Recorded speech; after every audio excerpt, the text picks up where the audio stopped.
Hello, I'm Peter Cowan, the Bee Whisperer. In the process of preparing a order for one of our local health food stores.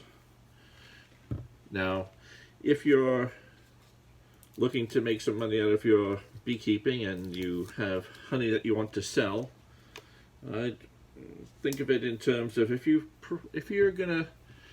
hives are gonna produce you less than a couple of £100 a year, just aim to sell it from your front door. With spreading the word around a little bit, maybe letting friends on Facebook know or neighbors, then putting a little sign up in front, you'll easily be able to sell a couple £100 of honey.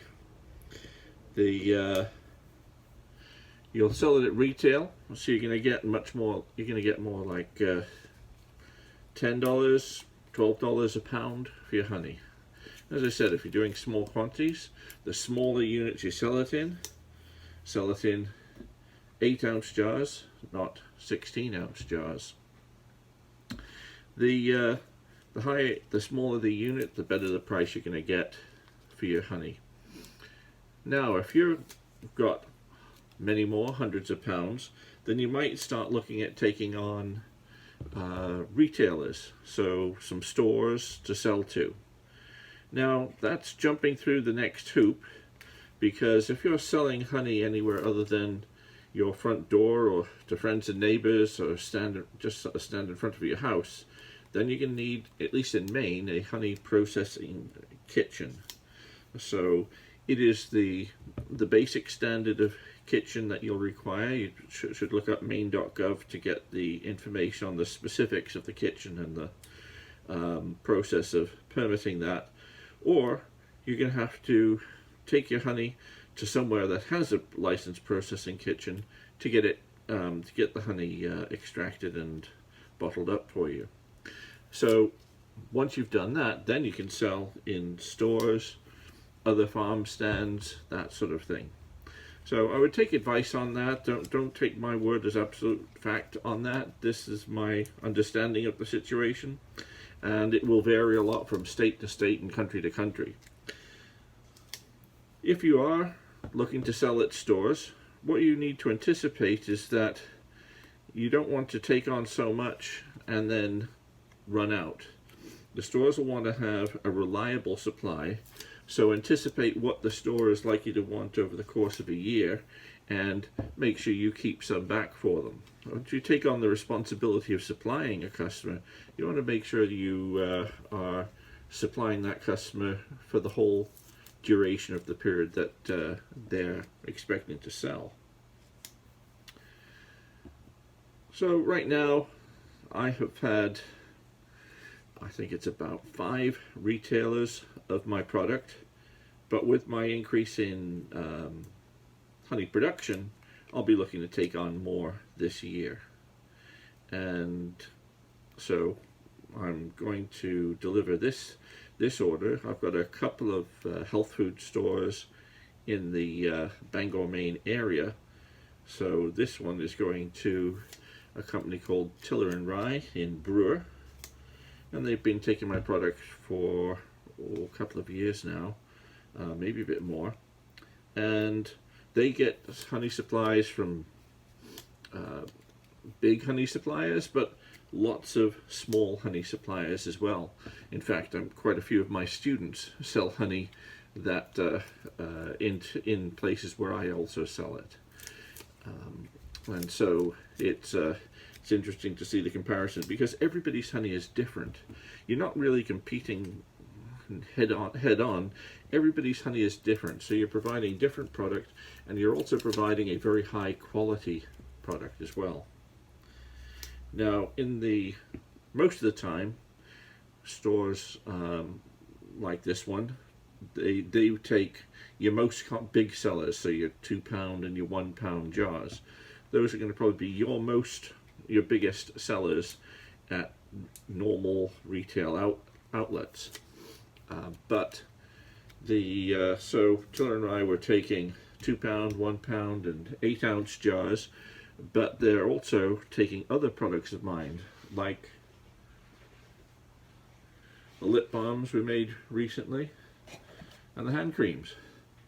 So I will be delivering those to the retailer this afternoon.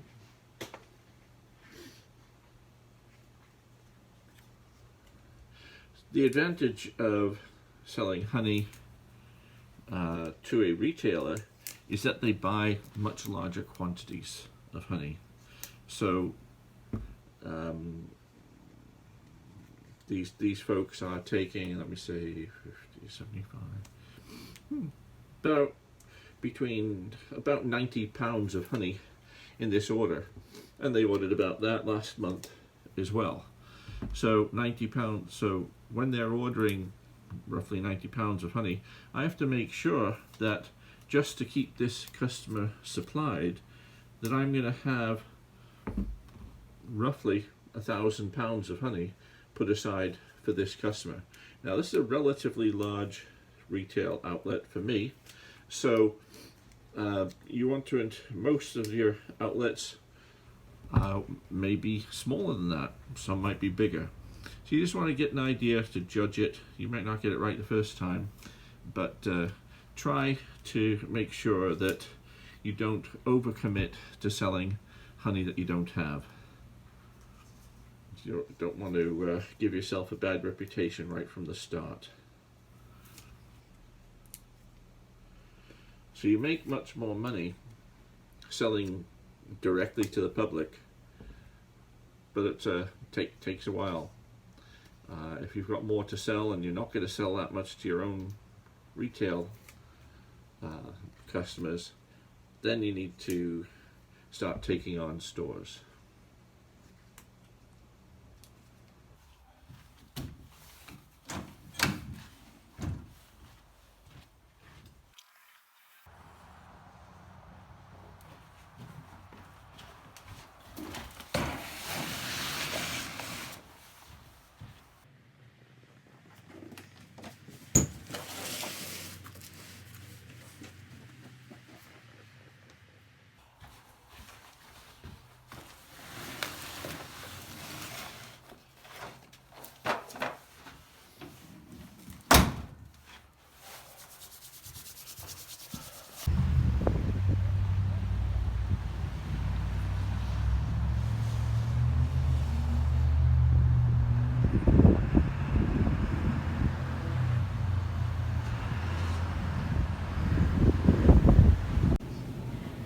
Here at Tiller and Rye, we source from well over 300 local farmers and artisans. And it is incredibly important to us, it is incredibly important to our customers to stay local, not just for the economic impact of it, but for the quality that you get when you are buying from someone that you know and trust. The great thing is there's a great big hole in the middle where the Bee Whisperer stuff is, isn't it? I know, is that sweet fill? I can put more in there and then get a better shot, or I can talk about how it empties out so fast because your honey is so popular. Okay. All right. Of course, we are always running out of the Bee Whisperer honey because it is so incredibly popular. Oops, there's the label. So we have customers who come in and they're looking for local raw honey for its medicinal purposes. They're looking for it for anything from face masks to tea to other topical treatments, whether it's medicinal, whether it's as a sweetener. They're looking for the local honey, and we sell a ton of local honey. And as you can see, the Bee Whisperer shelf is quite often empty because it sells out so quickly. Our customers... We'll have to get our ordering system more streamlined. We need to order more to keep up with demand. That's what we should be doing, is ordering more Bee Whisperer honey. That's great. And you've also started to take things like the lip balms and the hand cream.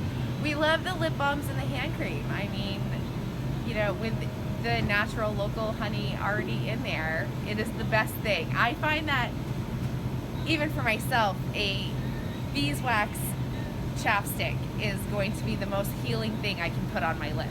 And my lips aren't instantly chapped again afterwards. And our customers recognize that as well, so it sells out super fast. That's great. But a lot of people will talk about allergens and how to help fight off, combat local allergies, ingesting small amounts of honey, especially from local bees, because that's where we're living and that's the local flowers that we are inhaling this pollen off of, will help us build up an immune response, which helps ease allergic symptoms. There you are, sir. Thank you very much. Thank you so much. Thank you. Have a great rest of your day. You too. Bye-bye. Bye. So I've got my order delivered to Tiller and Rye, and now I'm just going to make sure I start filling up my inventory, because I'm used up most of my bottled honey. So making up honey for stores is great because it's going to keep cash flow going, and it moves when you've got a lot of product to sell. Selling it wholesale is the way to go. It's far better than looking to sell your honey in bulk, unless of course you're talking about thousands and thousands and thousands of pounds of honey that you don't know how to move. So I'm just looking to keep on a modest scale where I sell to a certain number of retailers and my customers that come to the door. And that way you're going to get the most money for the time and effort involved. I hope you found that interesting and useful. I think we'll be paying a visit to Tiller and Rye some more later in the year. We've talked about a few things we might get together to work on, and we'll just have to watch that space. If you like what you saw today and my other videos, please press subscribe. Be great to have more subscribers, and press like and share the video.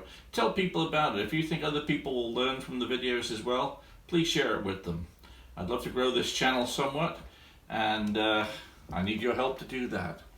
I'm Peter Cowan, the Bee Whisperer. See you next time.